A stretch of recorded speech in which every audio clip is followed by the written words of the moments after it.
In 2008, a man woke up and checked his portfolio. In a single morning, he had lost $50 million. Not 50,000, not 5 million, $50 million. Gone in one morning. His name was Walt Khleif. He had spent decades building that fortune. 2,000 rental properties, thousands of apartment units, a real estate empire that took a lifetime to build. And the 2008 financial crisis erased it before breakfast. Now, I want you to think about how you would react. Not to losing 50 million, just to losing everything you have right now. Your savings, your investments, your safety net, your plan, all of it gone. What would happen inside you? Not in theory. Really think about it. You wake up tomorrow, you check your accounts, and every single number is zero. The emergency fund you spent years building, zero. The retirement account you've been contributing to, zero. The investments you researched and carefully chose, zero. What's the first thought that comes to your mind? For most people, it's not a plan. It's a feeling. Shame, panic, the overwhelming sense that something is permanently broken. That thought, that feeling is the real subject of today's video. Because for most people, that kind of loss would be the end of the story. The shame would be unbearable. The fear would be paralyzing. The voice inside would say, "You had your chance. It's over." But Walt Khleif didn't hear that voice. Or maybe he did, and he just didn't listen. Because 10 years later, he had rebuilt everything. And when people asked him how, his answer was not what anyone expected. He said, 80 to 90% of your success is mindset and psychology. Only 10 to 20% is mechanics. Today, we decode that statement.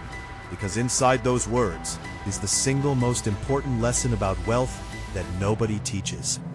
Not in school, not in business courses, not even in most financial books. And by the end of this video, you will understand why the wealthy don't fear losing everything. Why they can stand in the wreckage of everything they built and still believe, clearly, calmly, that they will be okay. And what that means for you, right now, wherever you are.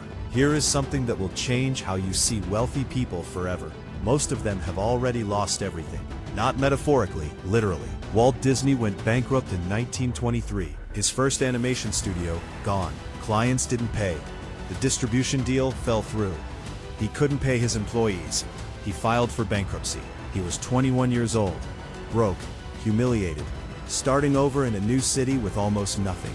The man who built the most recognizable entertainment empire in the history of the world started from zero, twice. And yet, if you asked most people, they would tell you Walt Disney was a natural, a born genius, someone who was always going to succeed. They don't mention the bankruptcy.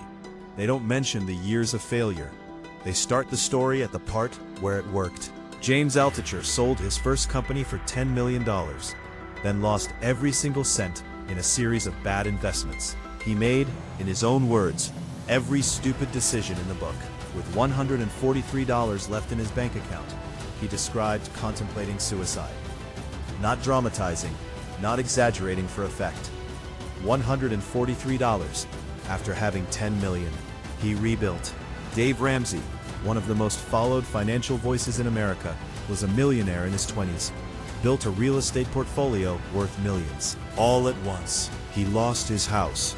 He lost his business. He and his wife sat in an empty apartment, wondering how they would pay for groceries. He rebuilt, and is now worth an estimated $55 million. And then there's Rod. After losing 50 million in a single morning, he didn't check into a hotel and disappear. He didn't blame the market, the banks, the economy. He sat down and asked himself one question. What did I do wrong, and what am I going to do differently? That question, simple as it sounds, is the entire difference between the people who rebuild and the people who don't.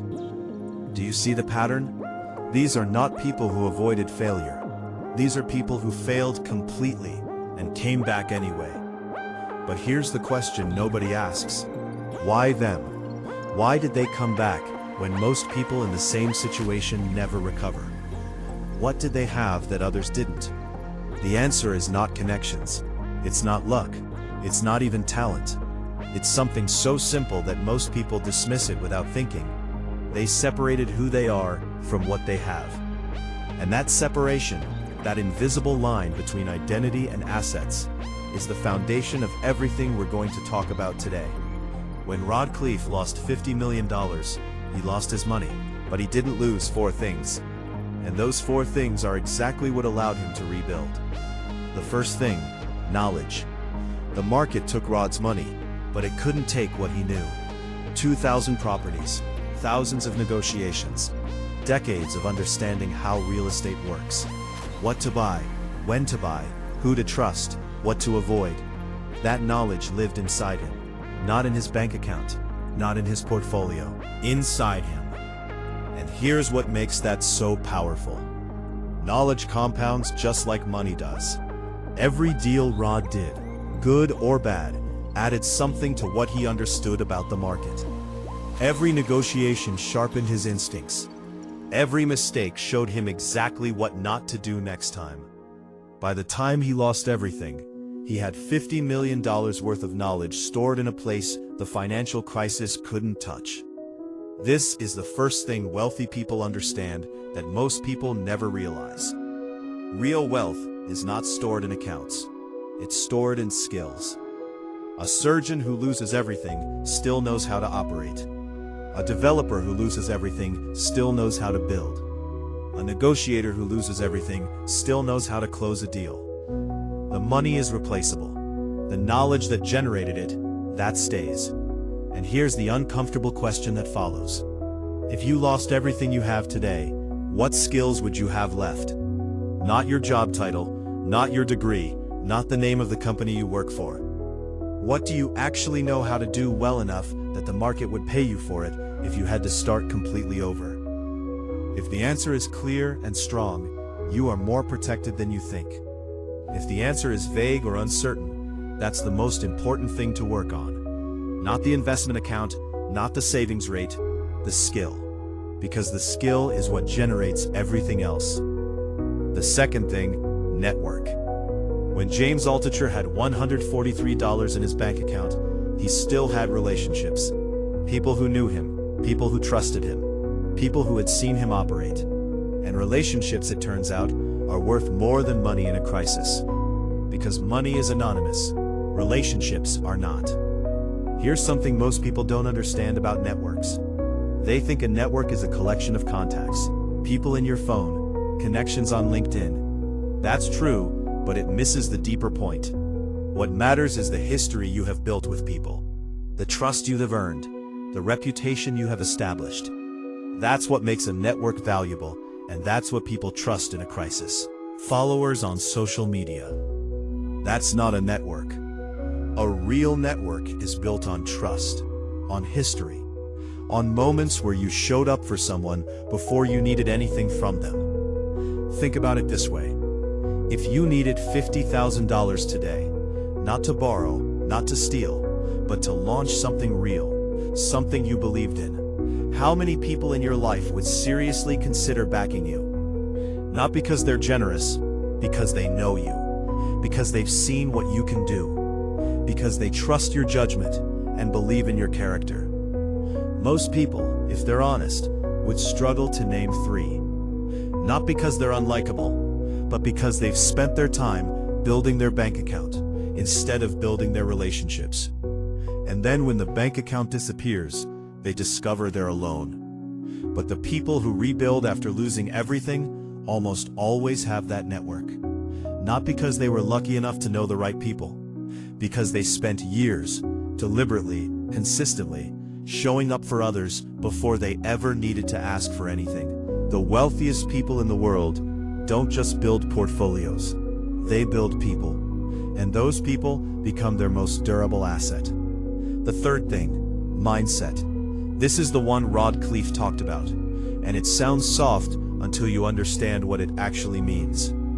Psychologists have a term for what most people feel when they lose money: loss aversion. It was coined by Daniel Kahneman, one of the most important psychologists of the last century, and winner of the Nobel Prize in Economics.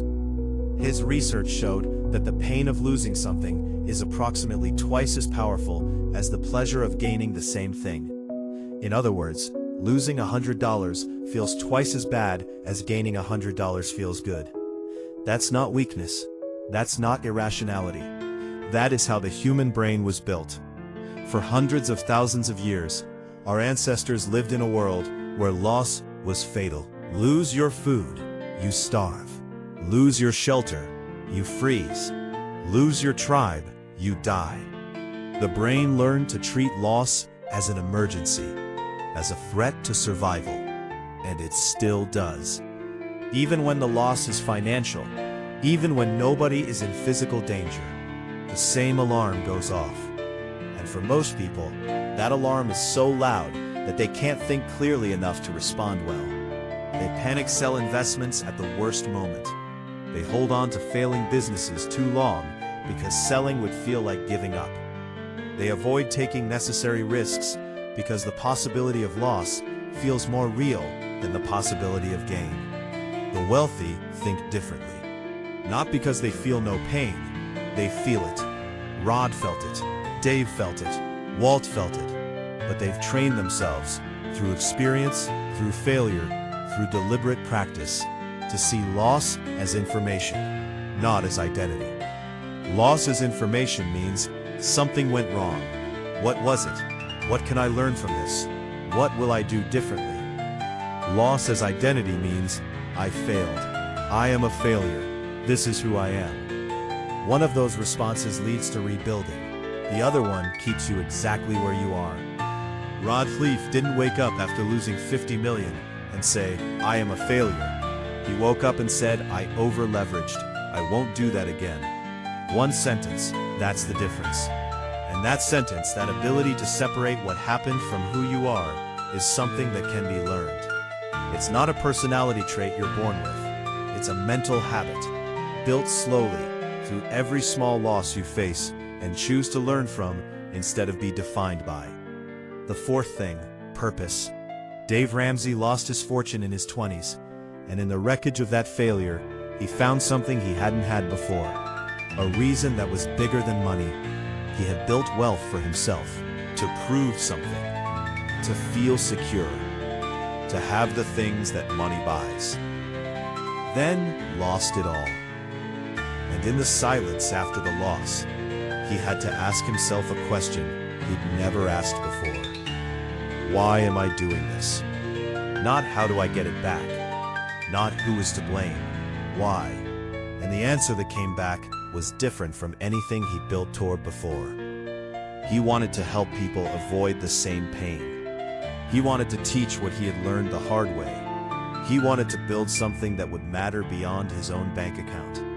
His radio show, his books, his courses, none of it would exist if he hadn't lost everything first. This is not an accident. Research consistently shows that people who rebuild after catastrophic financial loss almost always do it for something bigger than money. Not to prove something to others, not to reclaim status or reputation, not to get back what they had, but because they found a reason, a genuine, deeply personal reason that made the work meaningful, independent of the financial result. And here's why that matters more than anything else. Purpose is the only fuel that burns through fear. When you're afraid of losing everything, it's because what you have is the entire point. Your identity is wrapped up in your net worth. Your sense of safety lives in your account balance. Your self-worth rises and falls with your portfolio. In that state, the fear of loss is not just financial, it's existential. But when what you're building is connected to something that goes beyond your accounts, when you know why you're doing this, and that reason is real and solid and yours, the fear of losing it changes. It doesn't disappear, but it no longer controls you. Because even in the worst case, even if everything goes to zero, the reason remains, and the reason is enough to start again. So here's the truth that this video has been building toward. The wealthy don't fear losing everything, because they've already answered the question that most people spend their entire lives avoiding. The question is this: who are you without your money? Not what you own, not what you earn, not what your accounts say about you, not what your car communicates, not what your house signals to the neighbors. Who are you? Stripped of every number, stripped of every asset, stripped of every title and credential and possession. What remains? If you can answer that question clearly, honestly, without hesitation, you are already holding the most important asset in any financial life. Because that answer is what money cannot touch. And it is exactly what allows someone to lose $50 million on a Tuesday morning and rebuild it by the end of the decade. The decision for today is this. Not a big decision, not an overwhelming one, just this. Take 10 minutes today, sit somewhere quiet, and write down 4 answers. The first answer: what is the skill I own so deeply that the market would pay me for it, even if I started over from zero right now? Not the job title, the thing I know how to do that creates real value for real people. The second answer: who are the 3 people in my life that would back me in a genuine crisis?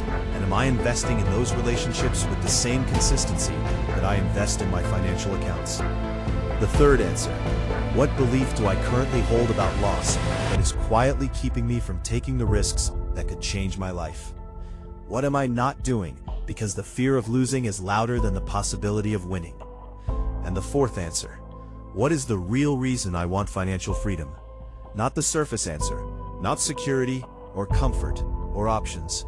The real answer, the one that sits underneath all the others, the one that would keep you going even if it took 10 years, even if nobody was watching, even if you had to start over. Write those 4 answers down, not because they're easy, not because they're comfortable, but because the day you can answer them clearly is the day money loses its power over you. And that, not the first investment, not the first million, not the perfect strategy, that is the beginning of real wealth. Walt Disney went bankrupt. James Altucher had $143 in his account. Dave Ramsey lost his house. Khleif lost $50 million. Every single one of them rebuilt. Not because the universe was kind to them, not because they were born special, not because they had advantages others didn't, but because when they lost everything, they discovered something. They discovered that everything wasn't what they thought it was. The money was never the point. The knowledge, the network, the mindset, the purpose, those were always the point. The money was just the proof. This has been Wealth Decoded, the money secrets they never taught you. If this video changed how you think about what you're actually building, subscribe to the Wealth Files, because real wealth starts not with what you accumulate, but with what you become.